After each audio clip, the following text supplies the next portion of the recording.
안녕하세요. 유정쌤의 수학연구소입니다. 네 번째 강의 주제는 나눗셈 이렇게 지도해보세요 입니다.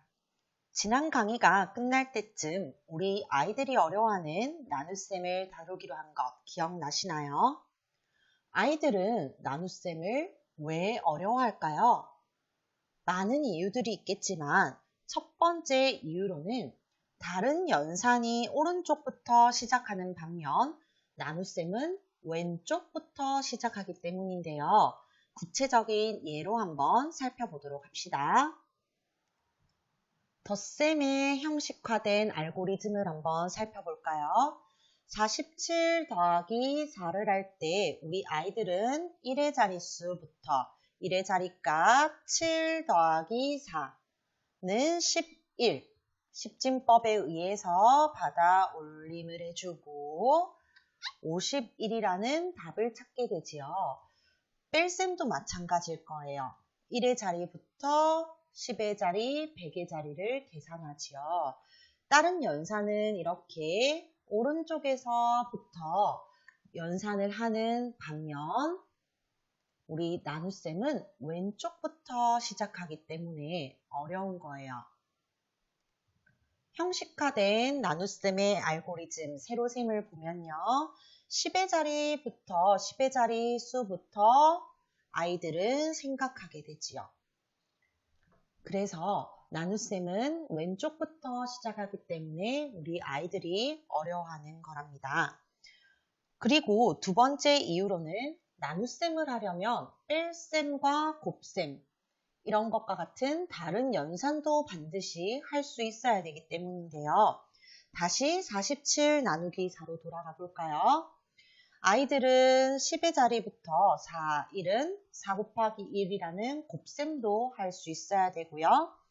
그리고 1의 자리 나눗셈을 할 때 4, 1은 4 곱셈과 함께 여기서는 뺄셈도 할 수 있어야 된다는 거죠.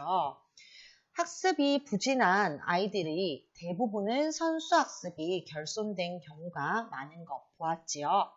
그래서 뺄셈과 곱셈이 자동화되어 있지 않으니까 이런 나눗셈을 너무나 어려워하는 결과가 발생하는 것입니다. 그래서 지난 시간까지 얘기한 수감각을 기르는 활동을 반드시 해야만 하고 수감각 기르기를 통한 연산 자동화를 해야 함을 이번 강의 시간에도 강조합니다. 그럼 이렇게 어려운 나눗셈 어떻게 지도하면 좋을까요? 이렇게 한번 지도해 보도록 합시다. 나눗셈의 개념을 처음 배우는 3학년 1학기 3단원 나눗셈 단원을 함께 살펴볼 텐데요. 처음 나눗셈을 접하는 우리 아이들은 나눗셈의 상황을 먼저 접하게 됩니다. 그리고 이 상황에는 등분제와 포함제의 의미가 담겨 있는데요. 이 등분제와 포함제의 의미가 담긴 나눗셈의 상황을 이해를 하고 아이들은 나눗셈의 개념을 학습하게 됩니다. 우리 아이들이 등분제와 포함제라는 개념을 직접적으로 배우지는 않지만 지도하시는 학부모님들은 나눗셈의 몫의 의미를 알 수 있게 하기 위해 반드시 알고 계셔야 되는 개념입니다. 그럼 등분제와 포함제에 대해서 자세히 한번 알아볼까요? 먼저 등분제의 의미부터 살펴볼게요. 어떤 양을 몇 개의 묶음으로 똑같이 나누었을 때 한 묶음의 크기를 구하는 것을 우리는 등분제라고 합니다. 교과서를 자세히 살펴보도록 합시다. 교과서 3학년 1학기 나눗셈 첫 번째 차시예요. 똑같이 나누어 볼까요? 라는 학습 주제로 전체 양 8개를 묶음의 개수 2명 일 때 2명이 똑같이 나누어 먹으려고 할 때 한 묶음의 크기, 즉 한 사람의 몇 개를 먹을 수 있을까를 구해보는 과정입니다.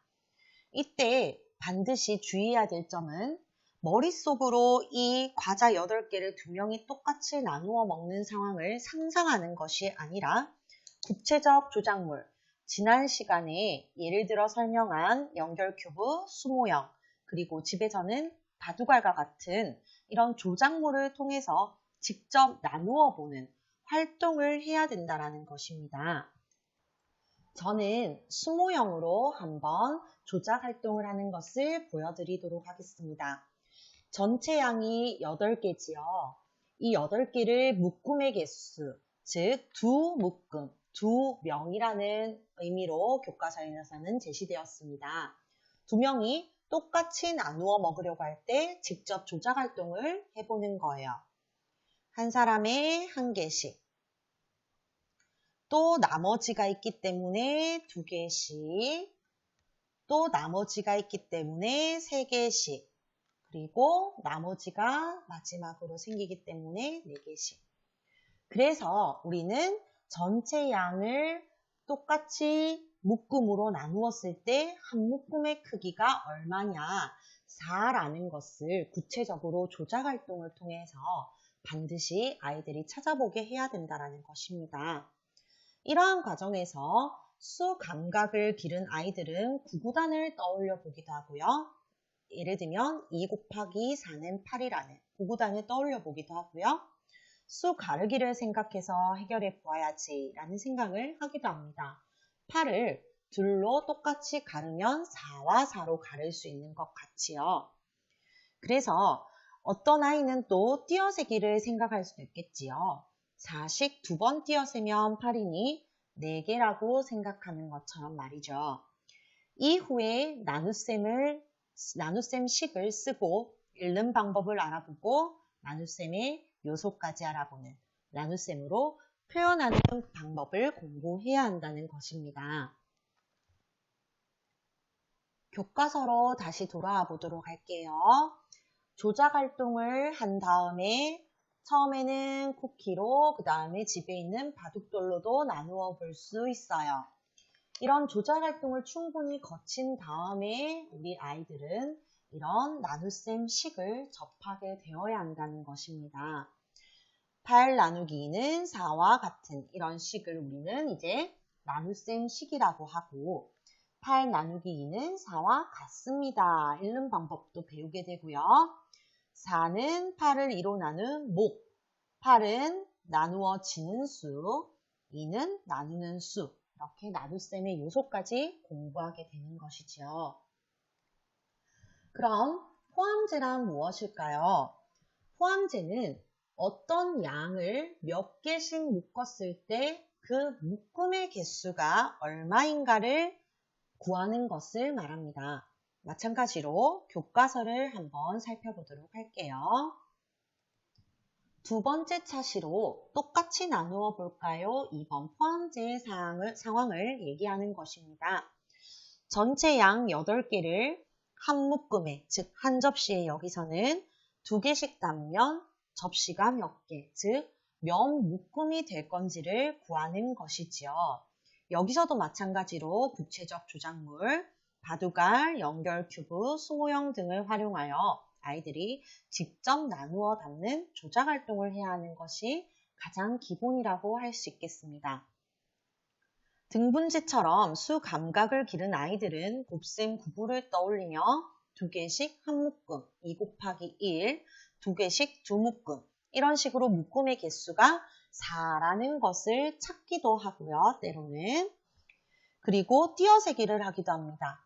2, 4, 6, 8 그래서 4접시가 필요하다라는 것. 그런데 포함제에서 우리가 특히 집중해서 가르쳐야 할 개념은 바로 동수누감이라는 것입니다. 즉 0이 될 때까지 8에서 2를 뺀 횟수를 세는 것이지요. 실제로 교과서에도 이렇게 제시가 되어 있습니다. 2개씩 몇 번 덜어내서 0을 만들 수 있는지를 찾는 것이지요. 이 동수누감이 중요한 이유는요.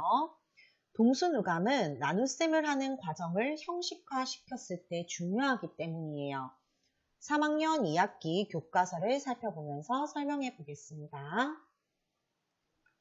3학년 2학기 교과서에서 19 나누기 5를 어떻게 계산하는지 나눗셈 알고리즘으로 다루고 있는데요. 처음에 수모형 19개에서 5개로 어떻게 나눌 것인지를 고민을 하고 있지요. 두 번 했을 때 10을 빼는 과정, 동수누강, 그리고 9에서 5도 한 번 빼는 과정, 동수누강이 있지요. 그래서 동수누강은 0이 될 때까지 빼는 횟수를 얘기하고 나눗셈의 알고리즘에서 가장 중요한 핵심 개념이라고 할 수 있습니다. 그래서 우리 1학기 때 나눗셈을 처음 접할 때 이렇게 8 나누기 2라는 것을 8에서 2개씩 몇 번 덜어낼 수 있는지 뺄셈으로 구해보는 과정을 반드시 거쳐야 됨을 얘기를 한 것입니다. 오늘 강의에서 살펴본 나눗셈은 제일 처음 소개한 것처럼 많은 개념들을 담고 있는 만큼 어렵기도 하지만 그만큼 중요하기도 합니다. 다음 강의에서는 곱셈과 나눗셈의 관계를 지도하는 방법을 다뤄보도록 할 거예요. 마지막으로 이 강의가 우리 자녀들이 수학을 사랑하는 데 밑거름이 되는데 도움이 되었다면 구독과 좋아요 눌러주세요.